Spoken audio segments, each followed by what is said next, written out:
ഏവർക്കും നമസ്കാരം. ചരിത്ര വഴിയുടെ മറ്റൊരു എപ്പിസോഡിലേക്ക് ഏവർക്കും ഹൃദ്യമായ സ്വാഗതം.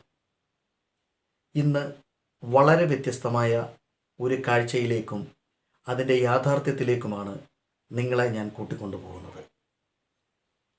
മലയാളത്തിലെ എക്കാലത്തെയും സൂപ്പർ ഹിറ്റ് സൈക്കോ ത്രില്ലർ മൂവിയായ മണിച്ചിത്രത്താഴിന് ബന്ധമുണ്ട് എന്ന് പറയപ്പെടുന്ന ഒരു മേടയുടെയും ചരിത്രവും ആ മേടയ്ക്ക് ഈ സിനിമയുമായി ഏതെങ്കിലും തരത്തിൽ ബന്ധമുണ്ടോ എന്നുള്ളതിൻ്റെ കൂടിയുള്ള അന്വേഷണം കൂടിയാണ് ഈ വീഡിയോ.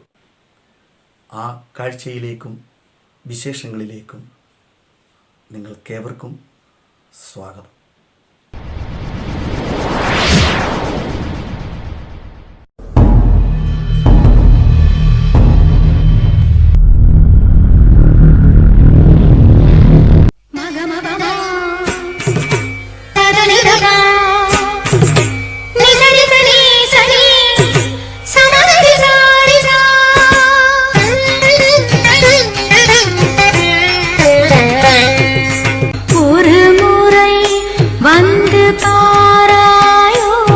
മധുമുട്ടത്തിൻ്റെ രചനയിൽ ഫാസിൽ സംവിധാനം ചെയ്ത മലയാളത്തിലെ എക്കാലത്തെയും സൂപ്പർ ഹിറ്റ് സൈക്കോ ത്രില്ലർ മൂവിയായ മണിച്ചിത്രത്താഴ് ഏതൊരു മലയാളിക്കും വിസ്മരിക്കാൻ കഴിയാത്ത ഒന്നാണ്. പ്രണയവും വിരഹവും അതിൽ നിന്നുടലെടുത്ത പ്രതികാരവും തീർത്ത നാഗവല്ലി എന്ന നർത്തകിയുടെ പ്രേതാത്മാവിനെ മാടമ്പള്ളിയിലെ തെക്കിനിയിൽ മണിച്ചിത്രത്താഴിട്ട് തളയ്ക്കപ്പെട്ടു.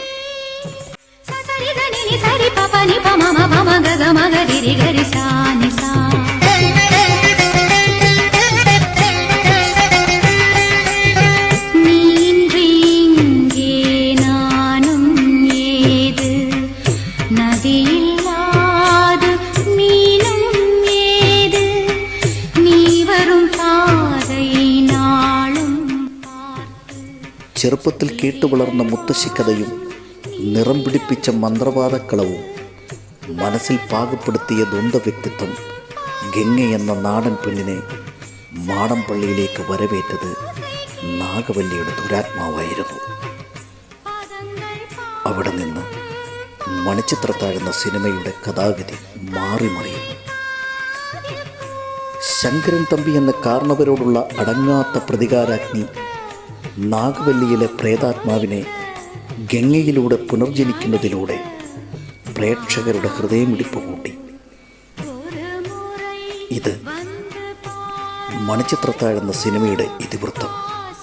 എന്നാൽ ഈ സിനിമയുമായി ബന്ധമുണ്ട് എന്ന് പറഞ്ഞു പരത്തിയ ഒരു മേടയാണ് ആലുംമൂട്ടിൽ മേട.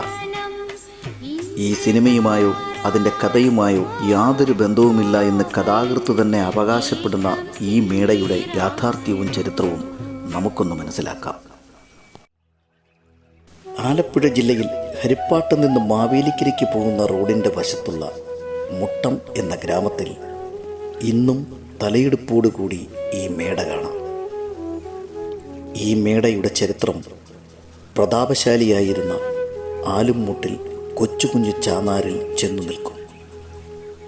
കേരള ചരിത്രത്തിൽ വ്യക്തമായൊരു സ്ഥാനം ഈ തറവാടിനുണ്ടായിരുന്നു. 19-ാം നൂറ്റാണ്ടിൽ 10,000 രൂപയും 10 പറ നെല്ലും കരം നൽകിയിരുന്ന ഉഗ്രപ്രതാപമുള്ള ഒരു തറവാടായിരുന്നു ഇത്. കേരളത്തിൽ അന്നത്തെ കാലത്ത് മഹാരാജാവ് കഴിഞ്ഞാൽ 3-4 പേർക്ക് കാറുള്ളവരിൽ ഒരാളായിരുന്നു കൊച്ചുകുഞ്ഞു ചാന്നാർ. അയിത്തം കൊടികുത്തി വാഴുന്ന കാലത്ത് മനുഷ്യനെ ജാതിയുടെയും വർണ്ണത്തിൻ്റെയും പേരിൽ അകറ്റി നിർത്തിയിരുന്നിടത്ത് ഈഴവ സമുദായത്തിൽപ്പെട്ട ഒരു കുടുംബത്തിന് മഹാരാജാവ് ചാന്നാർ സ്ഥാനം നൽകി ആദരിച്ചിരുന്നു. രാജകുടുംബവുമായി നേരിട്ട് ബന്ധമുണ്ടായിരുന്ന ചാന്നാർ സഞ്ചാര സ്വാതന്ത്ര്യത്തിനായി സ്വന്തമായി റോഡ് നിർമ്മിച്ച് യാത്ര ചെയ്തിരുന്നു.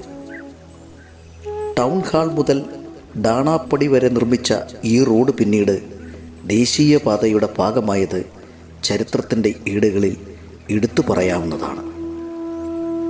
തിരുവിതാംകൂർ രാജാവിന് അക്കാലത്ത് കുതിരകളെ നൽകിയിരുന്നത് ഇവിടെ നിന്നായിരുന്നു എന്ന് പറയപ്പെടുന്നു. കൃഷി, വ്യാപാരം എന്നീ മേഖലയിലും ഈ തറവാട് മുൻപന്തിയിലായിരുന്നു.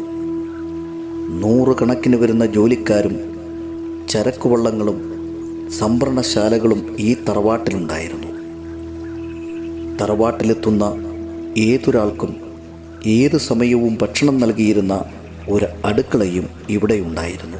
1700-നും 1729-നും മധ്യയാണ് ആലുംമൂട്ടിൽ മേട സ്ഥാപിച്ചത്.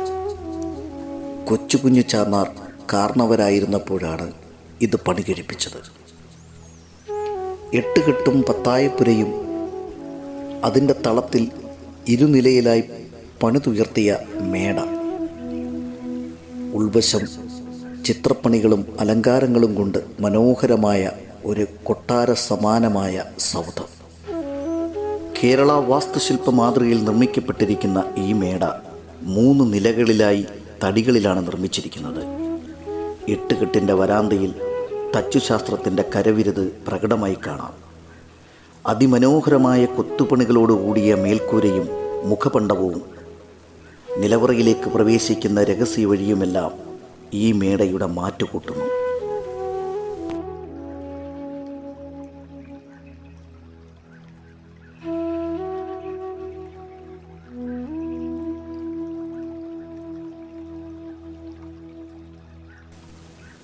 നിരവധി ബാല്യക്കാരും രാജപദവിക്ക് തുല്യമായി ജീവിച്ച ആ കാരണവരുടെ ജീവൻ സ്വന്തം അനന്തരവന്മാരുടെ കൈകൾ കൊണ്ട് ഇല്ലാതായപ്പോൾ മരുമക്കത്തായി നിലനിന്നിരുന്ന അക്കാലത്ത് കാരണവർ തൻ്റെ സ്വത്ത് മക്കൾക്ക് ഭാഗം വെച്ചു കൊടുത്തു എന്ന വാർത്ത നാട്ടിലാകെ പടർന്നു. ഇത് അനന്തരവന്മാരെ ക്ഷുഭിതരാക്കി. തങ്ങൾക്ക് കിട്ടേണ്ട സ്വത്തുക്കൾ മക്കളിലേക്ക് പോകുന്നതിൽ ഇഷ്ടപ്പെടാത്ത അവർ സംഘം ചേർന്ന് ഒരു ഇരുട്ടിൻ്റെ മറവിൽ തെക്കിനിയിൽ വെച്ച് കാരണവരെ വെട്ടി കൊലപ്പെടുത്തി.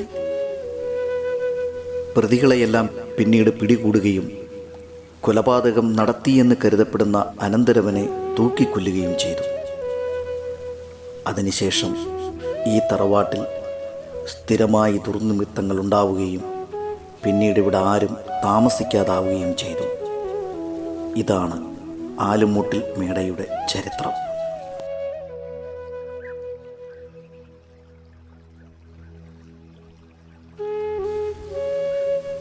ഈ തറവാട് ഒരു ചരിത്ര സ്മാരകമായി സംരക്ഷിക്കപ്പെടേണ്ടിയിടത്ത് പ്രേതഭവനമെന്നും നിഗൂഢതകളുടെ തറവാടെന്നുമൊക്കെ മുദ്ര കുത്തുന്നത് കാലത്തിന് യോജിച്ചതല്ല.